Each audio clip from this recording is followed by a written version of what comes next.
మెప్పు కోసం ఈ ఎంకరేజ్మెంట్ జరుగుతున్నట్లు టౌన్లో కనబడుతుంది.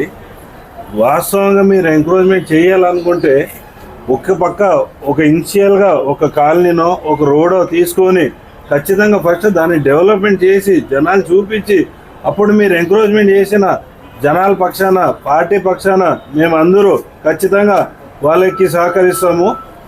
కాంగ్రెస్ పార్టీ తరఫున మేము అందరూ సహకరిస్తాము. ఏదో 4 రోజులు బస్టాండ్ దగ్గర గెలికితిరి, తర్వాత పోయి కాలనీలో గెలికితిరి, దానికి దీనికి సంబంధమే లేదు. ఏదన్నా చేసే ఒక లైన్ ప్రకారంగా ఒక పద్ధతి ప్రకారంగానే చేసే పద్ధతి, కానీ మీ ఇష్టం వచ్చినట్లు చేస్తే ఇది కేవలం ఏమనిపిస్తుంది అంటే ఏదో రాజకీయం మారింది, ఆ నాయకుని మెప్పు పొందే కోసం చేస్తున్నట్లు కనపడుతుంది. దయచేసి ఇది ఇట్లా కాకున్నట్ల ప్రజలకి సౌకర్యం అయ్యేటట్లా, ఎందుకంటే ఎంకరేజ్మెంట్ అనేది 20 ఏళ్ళ నుంచి అదనంగా జరుగుతూనే ఉంది. 4 చోట్ల